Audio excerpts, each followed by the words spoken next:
quality of government is really just as important as the quantity of government, and in many respects it can be more important. So this has to do with issues of how do you deal with corruption, how do you get better service delivery, how does the government basically function better, all right? So that's what we're going to deal with. So to begin, we really need to talk about why the government is different, and in particular, why is it different from the private sector, all right? But execution is important in both the private sector and the public sector. This is a supposed quote from somebody at Goldman Sachs. It's not the business plan, but the execution, that you can make money on almost anything if you can do it well. And I think that a lot of times people in my field that do public policy don't spend enough time thinking about the execution part. And you know, as you're doing your presentations for tomorrow, it's important to remember that the execution plan is really critical to your overall presentation. It's not enough just to have a good policy option. You've actually got to be able to implement it in the real world. So let's begin with this question. Why is the public sector different from the private sector? Because people in the public sector face constraints that people in the private sector don't.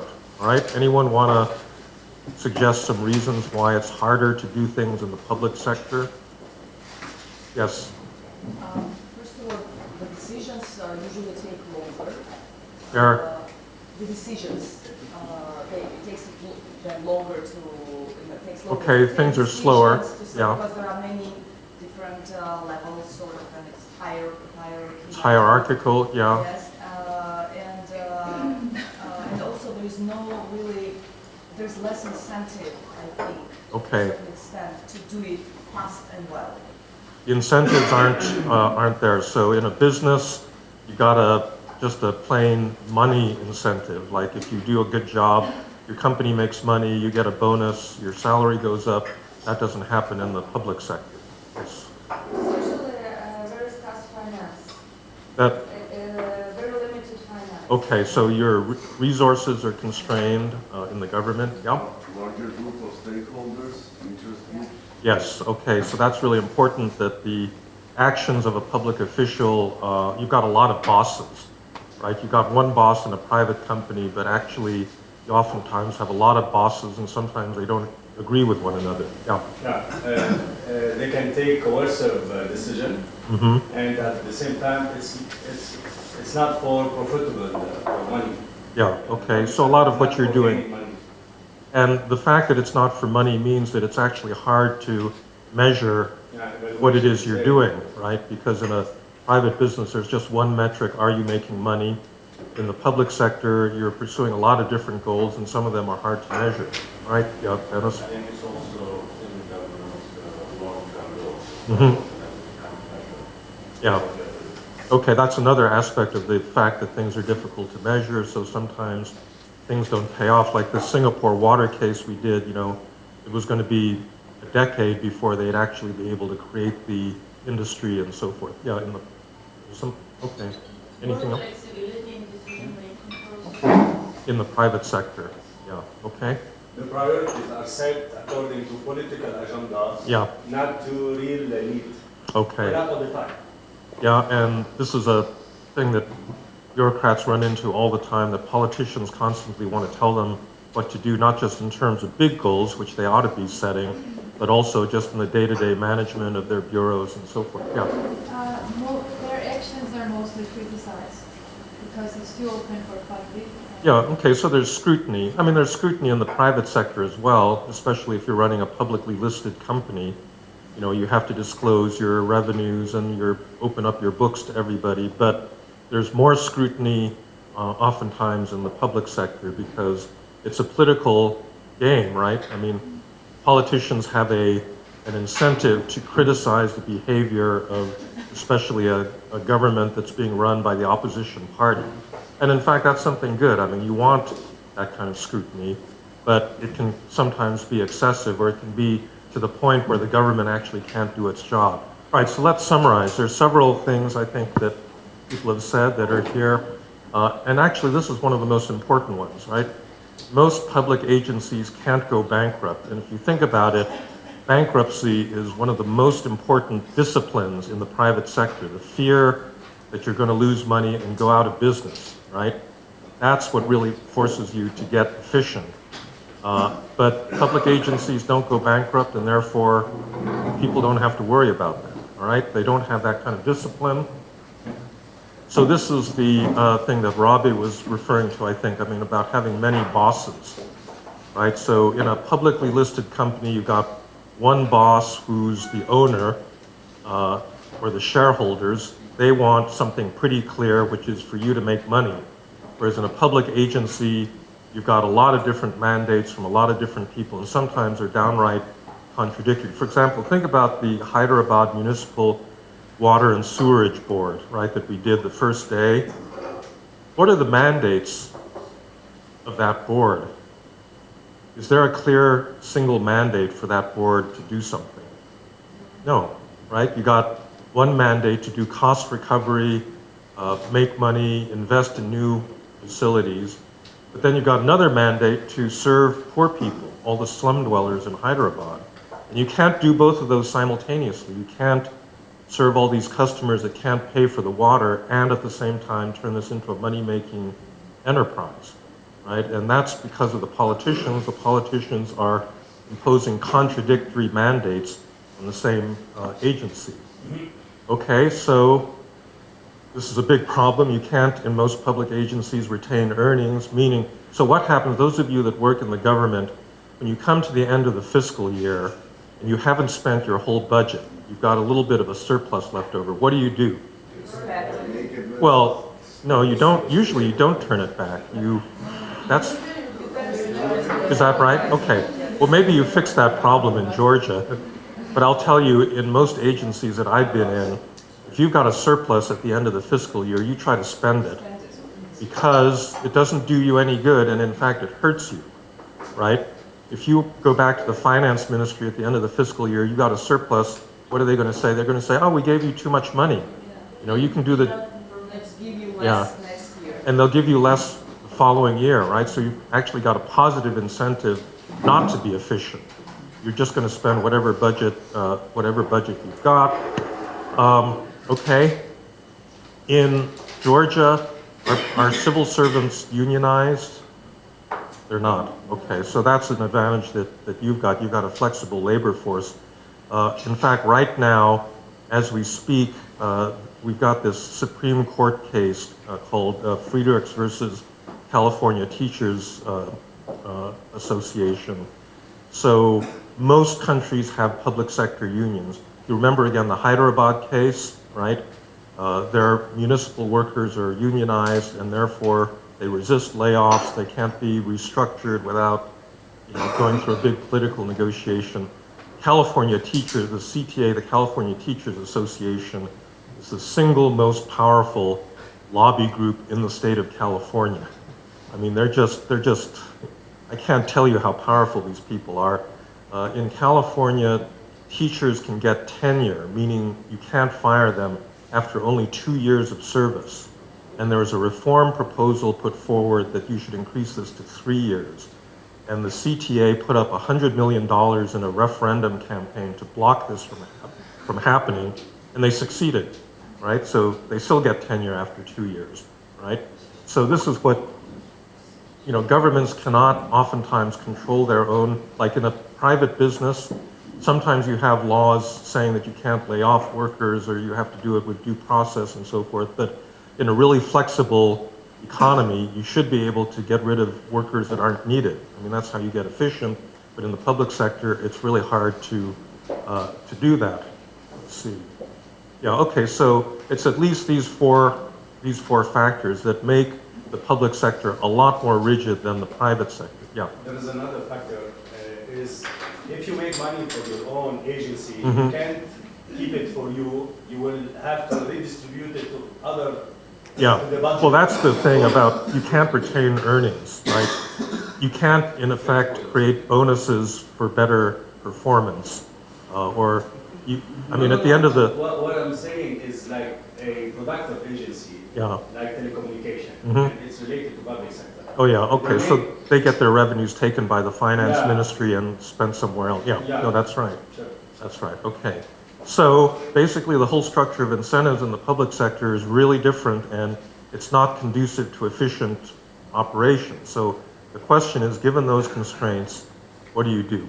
Okay, so this is the point where I'm going to go, and actually it's very similar to the, I'm going to make some similar points to the ones made yesterday in the lecture about the central bank.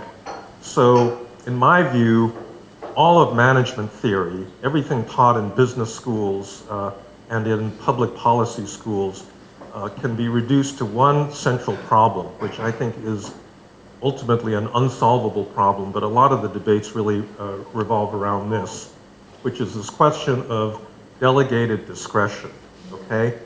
In any hierarchical institution, you have to be able to delegate authority to lower levels of the organization. You just have to be able to do that. And you have to do that for a couple of different reasons. So the first one has to do with local knowledge, all right? There was a great, probably in my view, the best article ever written by Friedrich Hayek, the economist, was one that he wrote in the late 1940s called The Local Uses of Knowledge. So at that time, it wasn't clear to Western economists whether capitalism or socialism was more efficient as an economic system. If you wind the clock back to the 1940s, Soviet Union under Stalin had been the fastest growing economy in the world. During collectivization in the 1930s, it was a kind of forced industrialization where the Soviet state was taking peasants off the farm, putting them into factories, and they were growing at 9–10% a year through the decade. And a lot of economists said, well, actually socialism is more efficient because capitalism involves a lot of waste. And in fact, it was very volatile. This was a period following the Great Depression when most capitalist economies looked like they were just flat on their backs, high unemployment, very destructive period of economic turbulence. And so Friedrich Hayek and Ludwig von Mises, who are today, they're heroes of the libertarian, right. And, I guess someone like Kaka Bendukidze would have been a sort of a disciple of theirs, that the government really gets in the way and, that the minimal state leads to the greatest efficiency. So they were arguing, they had a big argument with people like Joseph Schumpeter, another great economist at that time, as to which of these systems was more efficient in the long run. And Hayek, I think, won the argument. It wasn't evident at the time, but I think he won the argument, and he won it on the basis of this argument about local knowledge, all right?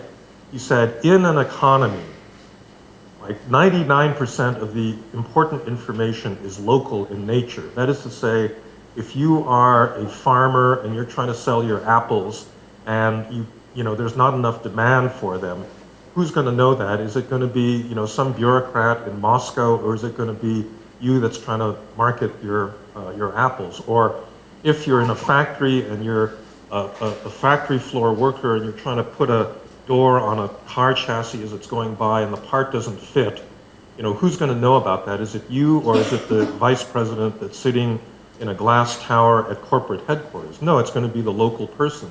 And he said that's what's great about a market economy, is that prices are not set centrally. They're set by a lot of distributed buyers and sellers, all of whom are interacting. And through price discovery, they're setting market prices that reflect relative scarcities, and therefore it reflects local knowledge. And if you try to set prices centrally, it's going to be hugely inefficient, right? So if you remember back to the days of the old Soviet Union, they had this office in Moscow called Goskomsyen, the State Committee on Prices. So you had a bunch of bureaucrats, several hundred bureaucrats, that were trying to set individual prices on all of the goods and services sold in the Soviet Union, which, if you think about it, was just completely crazy. Yeah. On this system of the Soviet Union, there is a very famous Reagan joke on the plumber. Yeah, so what's the joke? it's a long story, but the guy in Soviet Union, there was a big queue on the cars. So Yeah. if you wanted to buy a car, it was a 10-year queue. So, and the guy comes asking when his turn is to buy a car, and this Soviet bureaucrat sits and says that, well, you have to come after 5 years, and you will get your car. And this guy just looks out of the door and suddenly returns and said, after 5 years, in the morning or the evening? And the bureaucrat says, come on, why you're asking me after 5 years? No, plumber comes in the morning. Yeah, no, that's good. Right, so if you think about what central planning was trying to do, it was completely crazy in retrospect, right? So like a jetliner, a 787, a Boeing or an Airbus modern jetliner, how many individual parts, does it take to make one of these products? It's in the millions, right? If you count all the sub-assemblies and so forth. And can you imagine somebody in a centralized office trying to allocate resources in terms of physical quantities, for 3 million different parts just for one complex industrial product? It's crazy. And so I think Hayek was proven right in that argument over time that a market economy is inherently more efficient because price setting ought to be done on a decentralized basis by people who are close to sources of local knowledge, meaning, supply and demand, right? And you can't do this centrally. But this is an argument that applies to bureaucracies as well, that in a bureaucracy, the people that ought to have responsibility for a decision should be the people closest to local knowledge.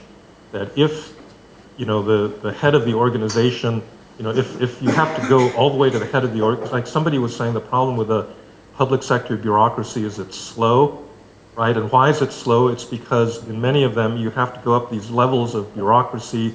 Somebody at the top makes a decision, and then the decision has to travel all the way back down all of those levels of bureaucracy.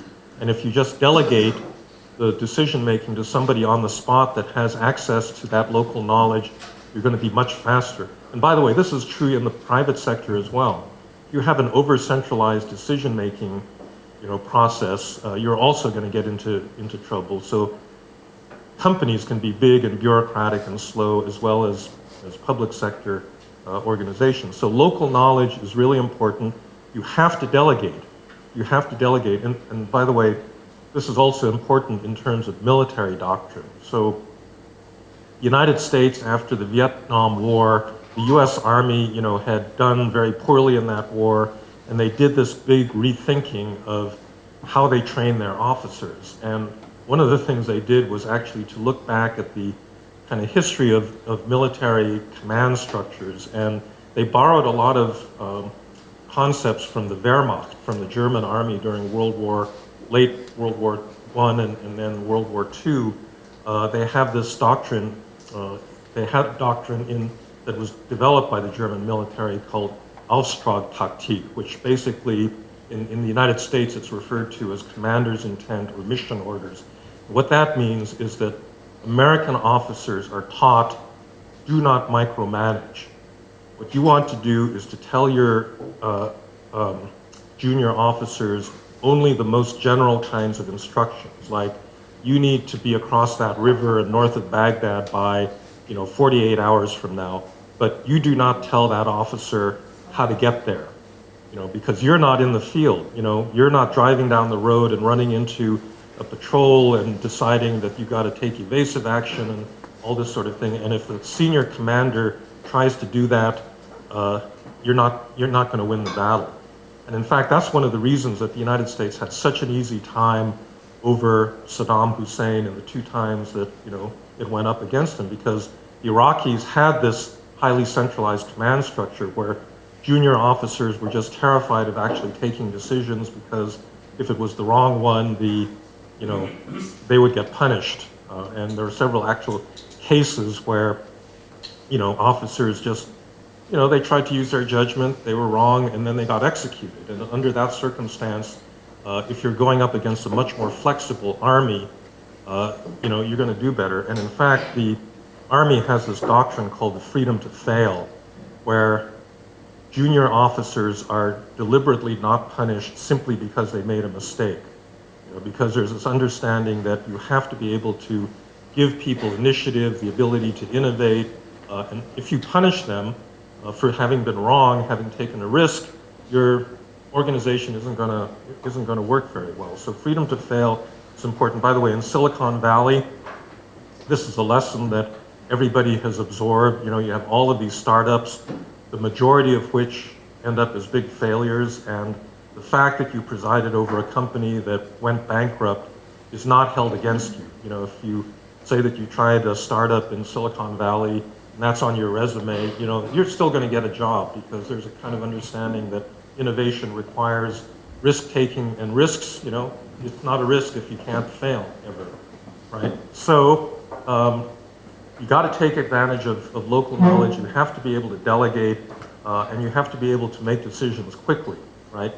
So you have to be able to delegate authority, but the problem is the moment you delegate, you lose control.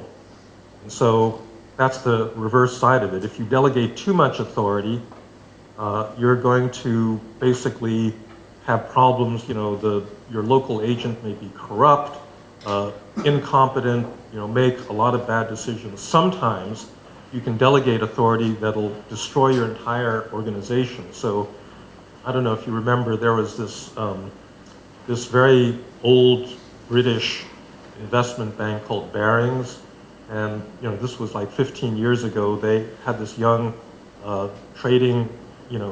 trader who made such a large bet on currencies or something that it actually destroyed the entire bank. And they were finally, you know, they went bankrupt as a result of this one decision, and they were bought by ING, and they no longer exist as an independent organization. So you can delegate too much, right? And kind of the central issue in all organizations is, how do you delegate, you know? How do you delegate and still retain some degree of control, but take advantage of local knowledge and allow people to have initiative at lower levels and so on and so forth. And it's particularly a hard problem in the public sector. And I think that this is probably true because somebody said, you know, the public sector is under greater scrutiny a lot of times than the private sector. And this is something you see all the time in politics, that public agencies are not allowed to screw up.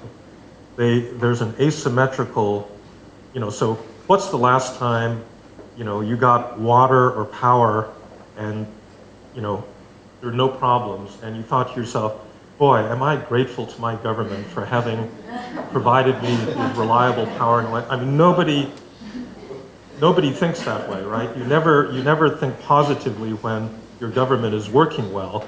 On the other hand, if there's a big pothole or the electricity goes out or, you know, something bad happens, immediately people say, oh, this is really intolerable, you know, this is a horrible thing. I mean, I'm struck in if you travel a lot, you know, in developing countries, just things like road maintenance, they don't happen. They're, you know, it's terribly inefficient because you drive somewhere. I'm sure you got lots of roads like this in the mountains in Georgia, where the public authorities are not keeping the road paved, and you break an axle, it's very costly to private individuals. And this doesn't happen in the United States. You know, by and large, in most American cities, we're pretty good at this sort of thing. But that doesn't prevent all of these Republican Tea Party people from saying, oh, the government's evil, you know, the government never does anything right. It's just, you know, just the source of bad things happening, and so forth. So there's an asymmetrical, you know, you don't get praise for good things, but you get blamed for bad things in the government in the way that really doesn't happen in the private sector. All right, so that's kind of a general, this is more kind of context setting. So again, so we're still doing this at a very abstract level, but I think that there's actually two approaches to thinking about how to fix these problems. And so one, I would say, is the approach of the economist. So what's homo economicus? Like, what's the basic model that economists use to describe human behavior? Yeah. So a human being is thinking in terms of his or her gains and wants to in terms of like how much economic gain I can get. Right. Right. In individual things like that, basically. Yes. Right, so the Homo economicus refers to the fact that economists assume that people are rational, what they call utility maximizers. Utility really just means they want to maximize their incomes or revenues or whatever, right?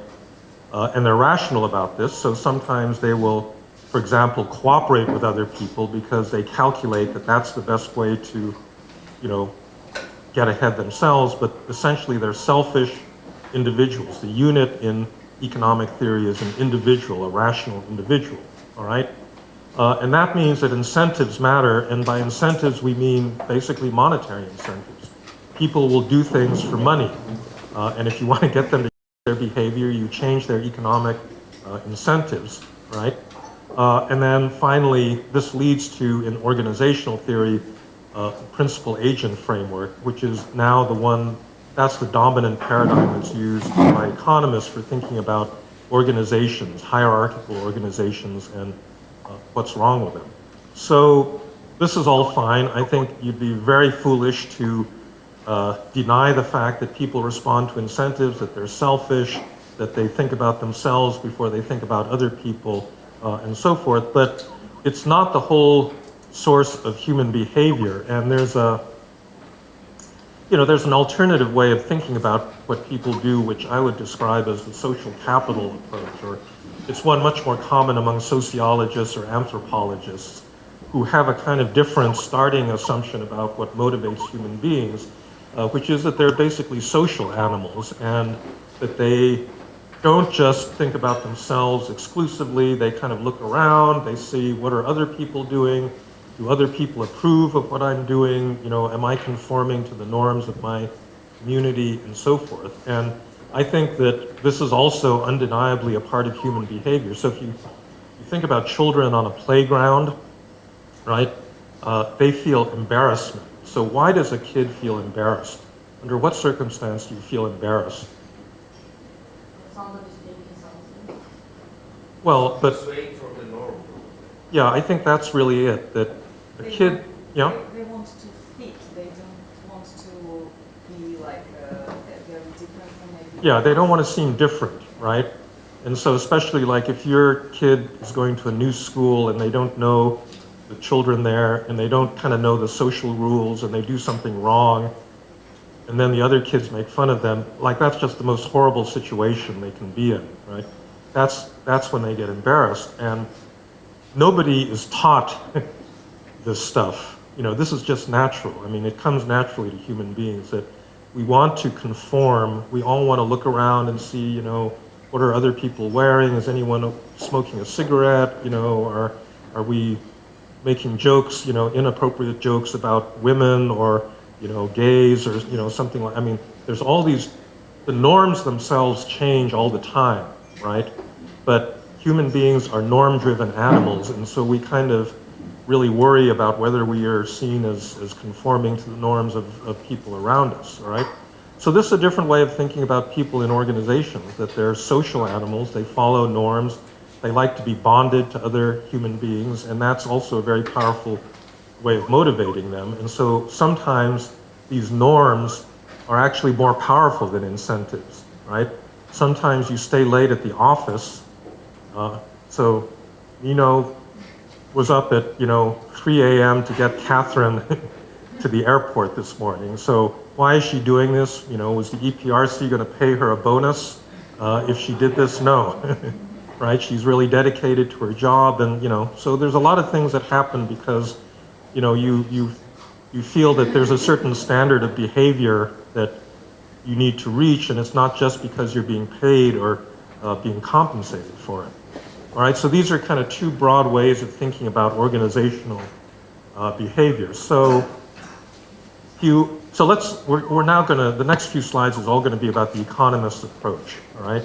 That's the dominant one under which we've thought about public sector reform in recent years. So principal agent theory applies perfectly well in the private sector, and this is what it looks like, right? This is a publicly traded company, meaning company that's issued stock to outside investors. And so the principal is who? shareholders, right? They are the legal owners of the company. And therefore, everything the company does is supposed to be in their interest. And then the agents exist at different levels. So the first level of the board of directors responsibility is to appoint a CEO. The CEO then appoints senior management. The senior management then hire workers. And the authority travels from the principal up here through these different levels of agents all the way down to the shop floor workers, right? And according to principal agent theory, the reason that this kind of an organization gets into trouble is because the agents at all these different levels have different agendas from the principal.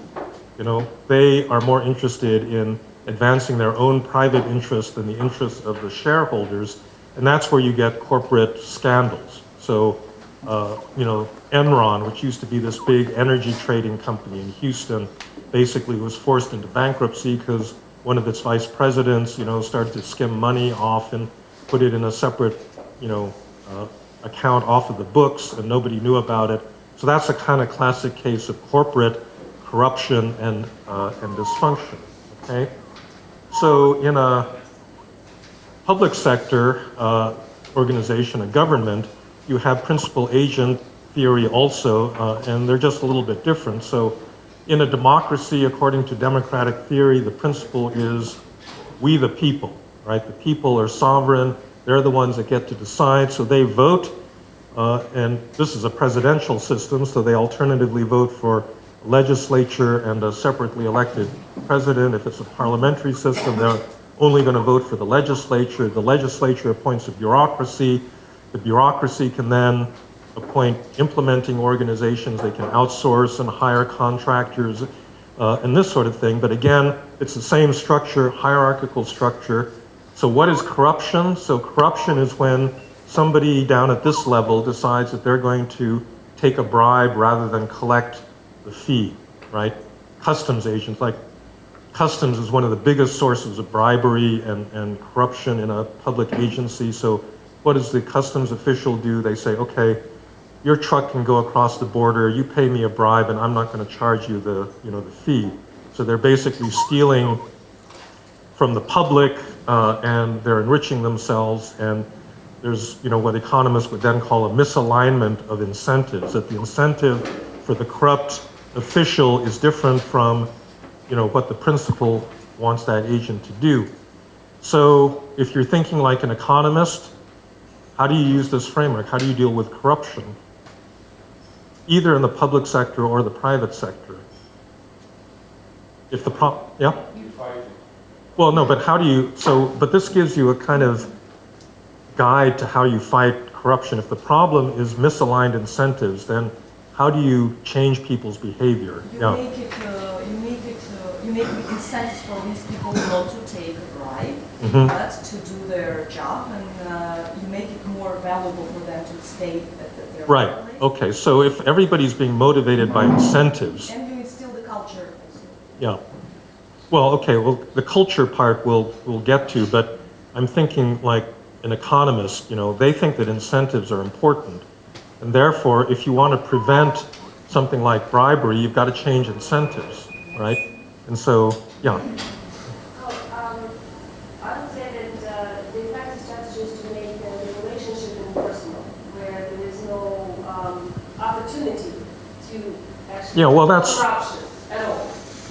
So that is one strategy, which is simply to take away any discretionary authority on the part of these people, down here, right? But the problem is, if you go back to the previous discussion about the need to delegate, sometimes you just got to delegate authority to people. You got to trust them. You got to say, you're closer to local knowledge, and therefore you've got to make that that decision. And in fact, because people don't trust the agents to do the right thing, what's the usual response in a bureaucracy if you don't trust your staff to do the right thing? You start making a lot of rules, right? And what is it that people hate about bureaucracies? It's that they got too many stupid rules, right? And so one way of one way of dealing with bad agent behavior is to proliferate lots of detailed rules But then the moment you proliferate these rules, you eliminate, the delegation of authority, and you slow things down, and, the bureaucrat, you say, well, I really need this permit, before January 30th because, this big deal is coming up, and the bureaucrat says, sorry, can't do it. The rules say, you got to get these following permissions, and I'm not going to bend the rules for you, right? So yes, you can take away discretionary authority, but you pay a big price for that. So it's not that easy. But the main point is, the theory would tell you the real way you're going to do this is by changing incentives, by making it personally more profitable for the agent to do the right thing with regard to the wishes of the principal. And under those circumstances, you can actually delegate a fair amount of authority. All right, so how does this play out in practice? So I would say over the last 25 years, there have been quite a number of efforts to essentially bring these market principles and theories into the public sector. And one of them was this effort, New Public Management. It starts in Britain. It's really first implemented in New Zealand in the 1980s. So New Public Management basically treats government officials as if they're corporate executives, right? So the central bank governor of New Zealand is hired under a contract in which performance standards are set in the contract. He's only hired for a certain, like 5-year term, and in that contract it actually says inflation has to be kept within a certain range, by you as part of your job description. And with central banks, it's actually quite easy to know whether they're screwing up or not. And if he doesn't meet the target, he's out, he's fired, right? And so that's a case where you're actually not controlling the agent by removing discretion. You're actually giving that central bank governor a lot of discretion, but you're saying, we're going to measure your performance very accurately, and if you don't meet our performance standards, we're going to fire you. And if you do meet them, you may get a bonus. And so it's basically treating a public official as if they were, in the private sector, right? And so New Public Management involves a lot of other things, but essentially it's a trade-off of discretion for accountability, that you set accountability standards for your public officials, and then you allow them to get to the goal, however they see fit. And it worked pretty well in New Zealand. I mean, the performance of the New Zealand public sector over the last 20 years, they're constantly innovating, they're taking new approaches to criminal justice, to incarceration, to all sorts of things, under this kind of approach. Yeah. Sounds very, like it's easy to measure central bankers' performance, but how do they measure? That's exactly, we're gonna get to that point shortly, because this is one of the limitations of this thing, that you can only hold people accountable for performance if you can measure their performance. And in many parts of the public sector, it's very hard to measure how well you're doing, all right? So that's one approach, and it's been tried in Europe. I mean, it's partly a cultural thing. This is a very Anglo-Saxon kind of, Anglo-Saxon culture really loves free markets and individualism and so forth. And so this has been widely adopted in places like Australia, Canada, Britain, even the United States, and it's less popular in continental Europe. So another approach is to add an exit option.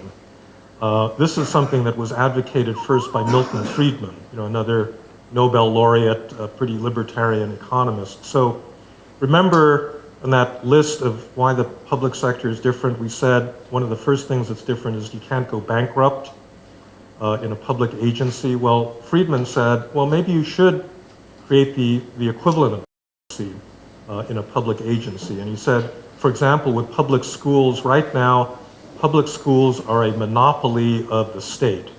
Most states don't have any choice. Parents have to send their child to one particular public school, and if it's a bad school, they can't do anything about it. So how about we provide vouchers instead of forcing you to go to a school? You get the equivalent, that you're paying in taxes, and you can put your child in any school you want. And so if your school is bad, you put them in another school that's doing better, the bad school will lose students, it'll in effect go out of business and close down, right? Have you tried this in Georgia? Yes. Yeah, and how's it worked? It was quite successful, but then, so everybody should take into consideration that sometimes there are regions where you might have no schools at all based on this system. So for instance, the mountains region, right? Yeah. So there is only one school, and so you don't have the choice. And you go there, and or you don't. If you don't go there, then those who can't leave this region, they will not have any education. So this is but a small exception. Yeah. It was very successful. So this idea has been, the basis for a lot of educational reform all over the world. In the United States, we've got both a voucher movement and a charter school movement to give parents more choice and to create market-like conditions, in this part of the public sector. It's very controversial. And in fact, most communities, there's so much political resistance to it that they actually haven't been able to introduce that much competition, but it's been done in quite a lot of places. There is my favorite development economist is a fellow named Albert O. Hirschman. He passed away about 3 years ago, but he wrote this famous book called Exit, Voice, and Loyalty about this exit option. And he said, in the public sector, one of the ideas for reforming it is to add an exit option. This is like, so you have this in stock trading, for example. You own shares in a stock, you don't like the way the management is running the company, so you have either the choice of going to the management and complaining, or you can simply sell your shares and get out of the stock entirely. Then the price will go down and the management will get the signal that they're doing something wrong. And he said, well, does that work in the public sector? If you exit out of the public sector, is that going to send the signal that the public authorities have got to do better? And he pointed out, not necessarily. Not necessarily, because sometimes it's only, for example, in the school system, who are the people that are going to exit first out of a bad school? Is that going to be done by everybody simultaneously? No. It's probably going to be done by the richer, better educated parents, who are more attentive to what's going on in the school, and then they leave. The school gets worse because the better students are now out of that school, but the school doesn't disappear. It's still got, the children of, maybe the kids don't have parents are drug addicts, or they're come from broken homes, they're not paying attention, and so forth. And so actually, the people that are left behind by the exiting parents and children are actually worse off than they were before you had an exit option. They say this is true, for example, in American inner cities as well, that in the 1920s and 30s, Harlem, this black neighborhood in the middle of Manhattan Island was a really vibrant place.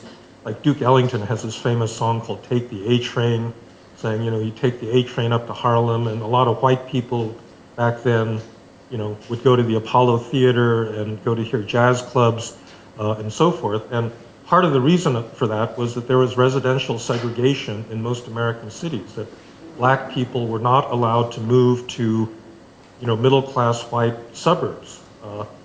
New York didn't have official racial segregation like a lot of southern cities, but in effect, a black person, even if they had the money, really couldn't buy a house in a white neighborhood. And so all the black middle class were allowed to stay they were kind of forced to stay in, these so-called ghettos. And then in the 1960s, you had the end of legal segregation. Blacks could now move wherever they wanted, and a lot of blacks exited, and so they moved to, other suburbs and so forth. And who gets left behind in Harlem? It's all the drug dealers and, criminals and so forth. And so you get this big decline in the quality of life in Harlem because people have been allowed to exit. And so that exit option is very problematic in some cases. Sometimes it actually, can make things worse. By the way, Harlem is now completely recovered. I was just amazed. Alan obviously knows this since he lives in New York, but it's now returned to the kind of status of having actually a middle class in it, because actually a lot of white people have started to move into, kind of recolonize that part of the city. In fact, the African-American population is now. Yeah. So anyhow, that's the exit option. Another one is so-called wage decompression. So in many developing countries, all civil servants are basically paid the same. Why are they paid the same? Because a lot of them are not actually being paid to do anything useful. They're just being given jobs as a matter of political patronage, right? And so a lot of countries just massively expanded their public payrolls in order to pay off political supporters. And one of the ways of combating that was, this is what the World Bank was going around advocating for some time in the late 1990s, that you've got to give incentives for good work. So you got to pay high-performing workers a lot more than you pay low ones, and you got to be able to fire incompetent workers. And again, this runs into a lot of obstacles because in a lot of bureaucracies, you can't fire workers, you can't punish them. The union negotiates a contract that doesn't give the managers any authority at all to set wages and so forth. So there's a lot of pressure to create more flexibility in your ability to either reward or punish people based on their actual performance. Another idea is basically outsourcing, right? So this was a craze that really begins in the 1980s. And part of it makes a lot of sense, right? So you're a big bureaucracy, like you're the finance ministry, and you've got a cafeteria, and part of your bureaucracy is running the cafeteria, but you as a finance ministry, that's not your main job, is serving food. Your main job is managing, the nation's money, and there's no reason to think that you're going to be particularly good at running a cafeteria. Whereas if you outsource it to a company that actually specializes in food service, then you'll probably get better service, right? So this begins this big craze for outsourcing as many parts of the government. Sometimes it's outright privatization, and a lot of times it's simply hiring contractors to do work that previously was done by governments. Now the theory behind this, and you'll notice every one of these points, I'm giving you the theory behind it and why it should improve the performance of the public sector, but there's also, drawbacks to it as well. And this is what's kind of important to think through. So is unlimited outsourcing necessarily a solution to the problems of the private sector?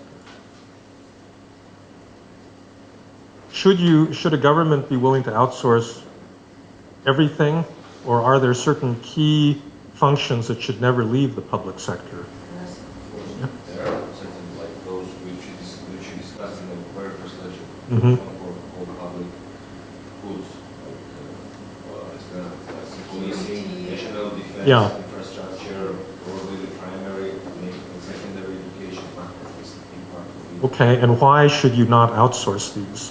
Because it's invites the free riders, and it's nobody, it's purely economic point of view, it's nobody's, no person, no private operator can run it without risk that others use it for free. Put up the lighthouse on the shore of the sea. You cannot preclude any ship going to sea. Okay, so sometimes the incentives of the private party to whom you're outsourcing are wrong. You get a free riding problem. The United States in Iraq, if you remember, actually outsourced the protection of its own diplomats to essentially a mercenary army, this Blackwater firm. And these guys carried, weapons, and they had the right to kill people. And so, in effect, the U.S. was outsourcing a military function, including the right to kill and use deadly force, to a private organization. And I think people at that point said, no, there's something really wrong with this, because if the state is going to use violence, it ought to be the state, and you ought to be able to hold the state accountable for this, and not some private contractor who's just trying to make money off of, this particular activity. They go to Mayhem, no? They go to civilians, there was a big accident. Yeah, there was a big case where they started shooting and killed a whole bunch of Iraqis, and I think they were eventually put on trial and, and some of them were convicted, but it, I think, revealed, that outsourcing had really gone too far, in this case, and that, the government really should keep this function to itself. But use it, right? So like there are they still use private, corporations. yeah. And there's other things where they outsource, training and, lots of other things to private organizations, and it works. Sometimes private organizations will have capacities that the government doesn't have, and therefore there's no reason that you shouldn't, do this kind of outsourcing. Research, yeah. So I used to work for an organization called the RAND Corporation, which is a private nonprofit think tank, right? And the Defense Department hires the RAND Corporation to do studies of all sorts of things because it doesn't have the capacity, and RAND sort of specializes as a public policy research institute. And so, there are places where this sort of thing makes sense, but again, you got to be very careful in determining where. Public expenditure tracking surveys. So this is something that the international financial institutions have pushed very strongly. A lot of governments, particularly resource-rich governments, it's a complete mystery what the revenues are, where the money is going. Like, you try to track money in Russia, that's coming in from Gazprom and from, Rosneft and all these big companies, and how it's going through the public sector, where the money ends up, how it's being spent. All of that is completely non-transparent. And so one thing that the World Bank has specialized in doing is doing these so-called public expenditure tracking surveys. There was one famous one in Uganda where they traced money going to the education ministry. As it left the treasury, goes to the education ministry, and then they tried to figure out how much of that money actually went to frontline service providers, meaning teachers. And it turned out that about 80% of the money disappeared before a teacher ever saw any of it, which meant that that other 80% was somehow being skimmed off, as corruption or to pay bureaucrats that weren't really doing the work of education. And so, more transparency permits better accountability. Shortening the route of accountability, right? So we said, so what's a long route of accountability? A long route of accountability is actually formal democracy, right? So let's say I'm a parent and my local school is really awful, and I don't like that situation. What do I do about it under a kind of modern democracy? Well, you vote every few years for a member of parliament or for president. But how do you know which party to vote for that's going to make your little school better, right? I mean, that's a very long route, and there's a lot of heroic assumptions that my vote is actually going to fix the problems in my local school. The president may not care about my local school, that may not be on the radar scope of the legislator, so on and so forth. So that's a very long route of accountability, and the idea is if I can vote for the principal or the school board in my neighborhood directly and shorten the route of accountability, then I can send the signal about what I'm unhappy about.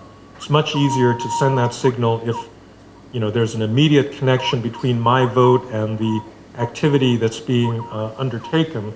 And so this is one of the things standing behind a lot of the efforts to decentralize and delegate authority to local governments, municipal governments, even neighborhoods around the world, all right?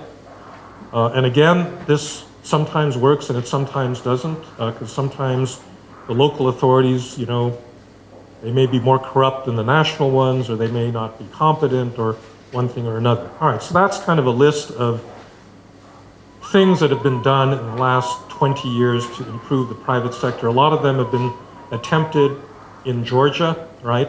I mean, this stuff should not be completely unfamiliar because a lot of the public sector reforms, that were attempted here fell under one of these categories. So they've all got something in common. They're all efforts to bring market-like incentives into the public sector to overcome those limitations that we talked about, why the public sector is different from the private sector. They all work primarily through incentives. You're trying to affect the agent's incentives to align them better with the, the principal's wishes. They mimic market mechanisms. And then the big question is, to what extent do they work? So we've been actually discussing this question of whether they work as we've been going along, because every single one of them, the theory, tells you that it should provide good results, and in many actual real-world cases they have, but not always, right? And there are limitations to many of them, and so this is kind of a list of what are some of the limitations of this approach. So this has been brought up before, I think, by Rockley. A lot of things you can't measure, right? And if you can't measure performance, it's really hard to hold people accountable. This problem of multiple principles. So principal-agent theory assumes that there's one principal, that principal knows what he or she wants, and then just gives orders to the agent to do that thing. But the Hyderabad case and other things you can think of in public life tell you that that doesn't always happen.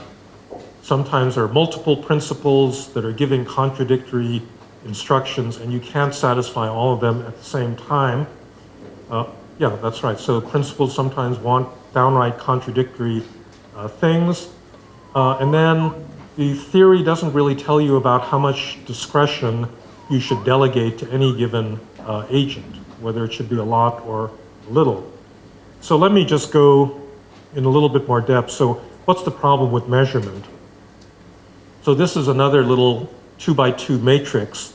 And this time what's on the x-axis is what I call transaction volume. That is to say, how many decisions does a public agency actually have to make, and it goes from low to high. So down here, they don't have to make that many decisions. Up here, they got to make lots of decisions.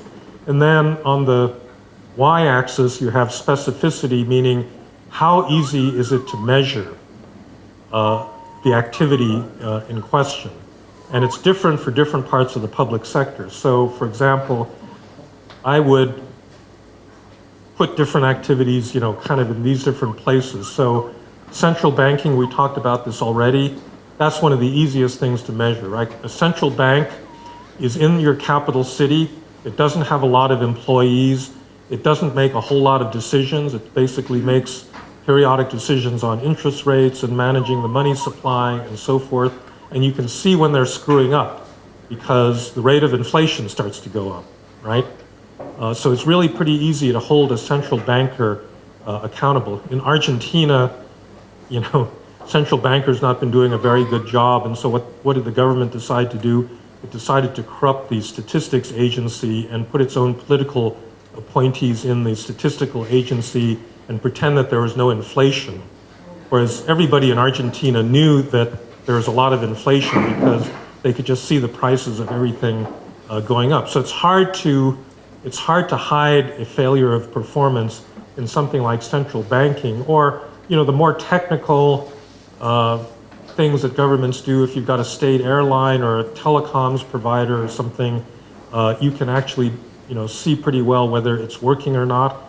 But then when you get down to things like this, primary school teaching, preventative medicine, guidance counseling, it's really hard to measure. Like a guidance counselor is a really great example. Guidance counselors can be very important. You take a high school student and say, you should do this career as opposed to that career. How do you measure the success of a guidance counselor? You're not even going to know whether they've given good advice or not for another 10 years because, the student has to go off into a career track and you don't know what the alternative would have been and so forth. And so, you're all from different parts of the public sector, and so you can kind of put yourself somewhere in this matrix according to how easy is it to measure your performance. Like in the foreign ministry, how do you measure whether you're a great diplomat or not, right? It's difficult. I think most appropriate way is to make to sum up by periods. Yeah. First quarter, second quarter, the activity, what has been achieved, what are the aims, what we wanted to achieve, and what really has been done. Right. This would be some. Yeah, but then the trouble is if the measurement is outcomes, let's say you're the desk officer for relations with Russia, and the relationship, is really bad and you're under your watch, is that your fault? It may not be. I mean, it could be Mr. Putin's fault, right? So it's difficult. It's difficult, but the place you have to show maximum determination. You have to do everything possible, but could be done in the situation. Right. But you don't. Again, it's really hard to know what's the maximum that could be done. Another diplomat could be more imaginative, could have taken a different approach. So it's a very kind of subjective. Yeah. Yeah. Did you? But with I just had a question about primary school teaching. I think this is a more or less easier task because you have tests, for example, you can measure by tests, and you can measure by how your country ranks against the other countries in terms of education according to international rankings. Yeah, so there's been maybe countable. We're running late. It's okay because I'm just eating into my own time for the next case, so we're just going to continue with this. But so teaching is a really good case where a lot of countries have tried to measure their performance by using standardized tests, right? Like the PISA scores and so forth, where you can compare yourself internationally. And that, that works to some extent, but it's also difficult.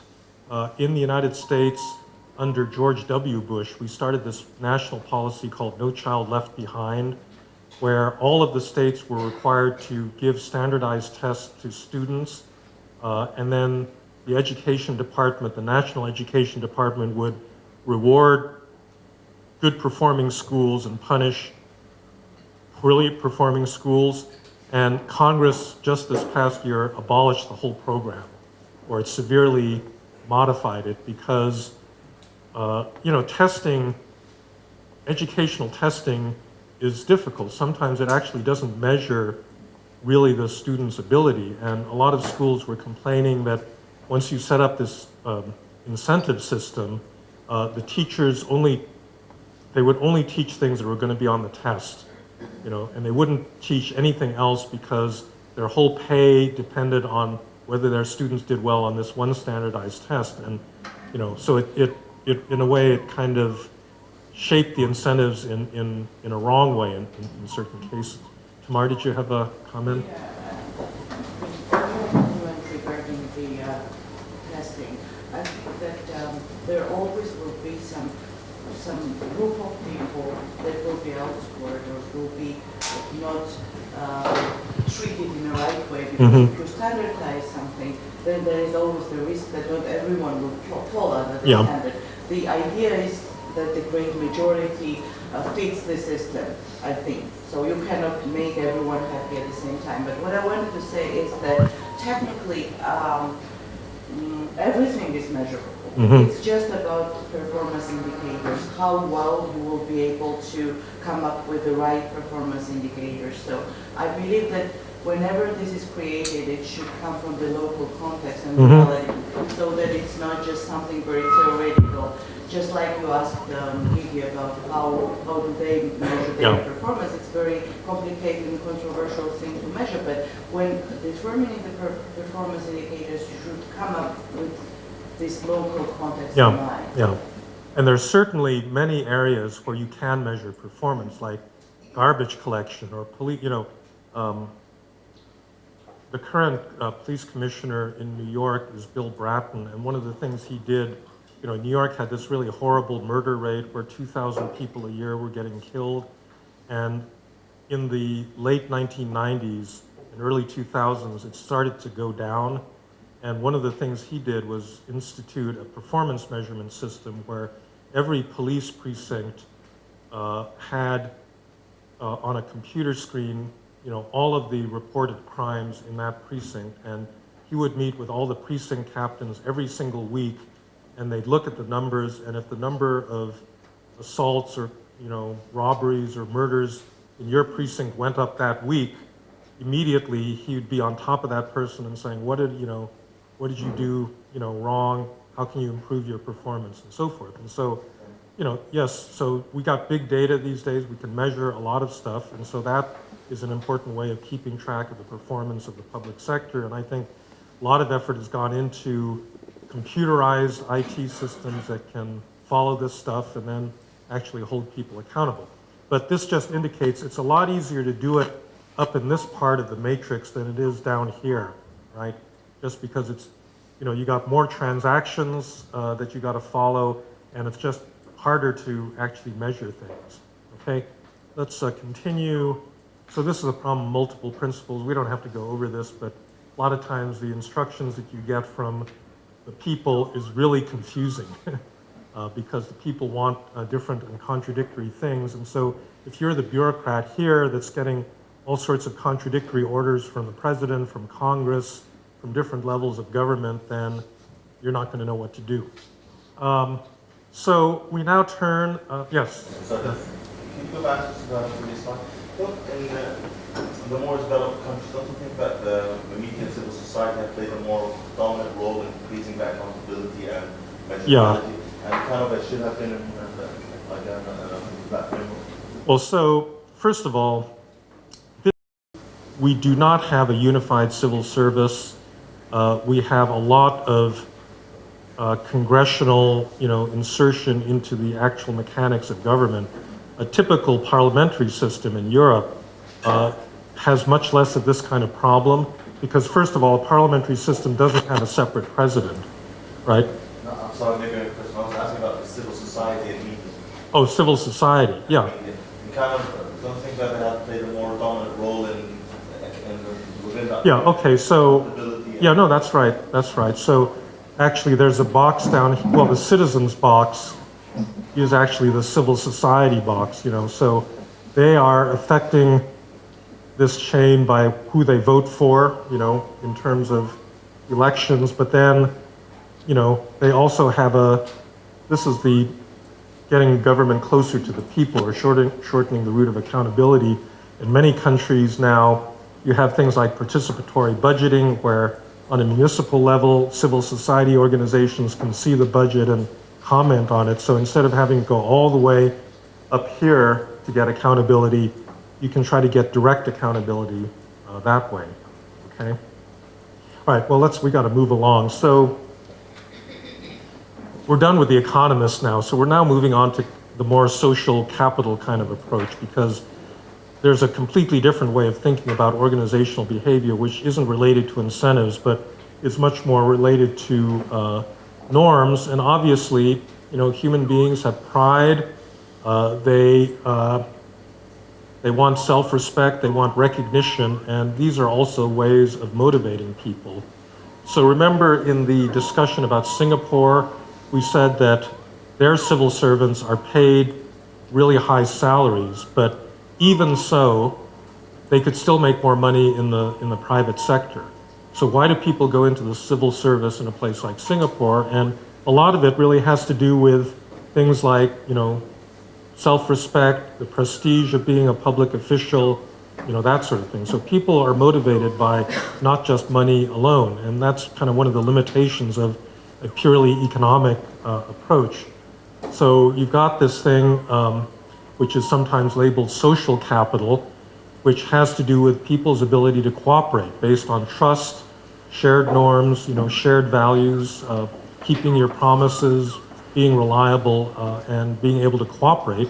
And some societies just have more of it than others. The sources of it are very complicated, could come out of religion. In fact, this is just an illustration of how trust operates. In any society, it's a little bit like the briefing yesterday, that any society's got all these networks of trust. So these are individuals, and this may be an ethnic group, this may be a company, this may be a group of alumni of the same educational institution, and sometimes they overlap, sometimes they are competitive, but that's what a society is.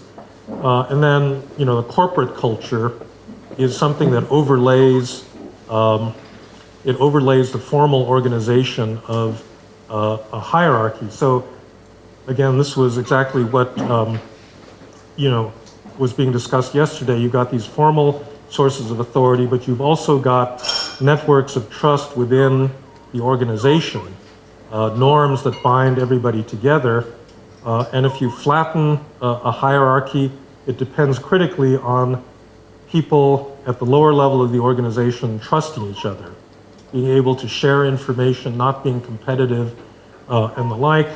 Outsourcing, if outsourcing is going to work, you have to have networks of trust between, the group to whom you're outsourcing and you. If you think about where social capital comes from, it's pretty varied. In a traditional society, it's very limited because it's based on kinship, religion, shared culture, and the like. In a modern society, a lot of it has to do with professional education, as we were talking about the other day, shared goals and standards that the organization itself can infuse in people, and then things like leadership, all right? So I've now run over by 20 minutes, so I had to give a little bit short shrift to this section of it, but the main point is that most of the efforts to reform public sector performance have come under this principal agent framework to change incentives or to incentivize people to behave better. But that's not the only approach. I mean, there's also this approach that is normative. It's based on shaping people's willingness and desire actually to work with other people within the context of a single organization. And that's why people stay late at the office, right? If you don't have that kind of shared goal within the organization and you only have incentives, then you're going to go home when your contract says you get to go home, right? You're not going to stay late at the office. So I think both of these approaches are kind of important in thinking about organizational behavior.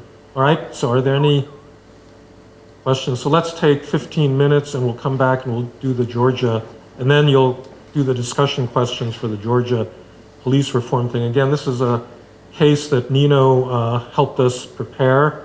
It was actually prepared by a Russian guy who's a student of mine back at Stanford. And it's been extensively vetted by many people in Georgia, but we'll see how you like it.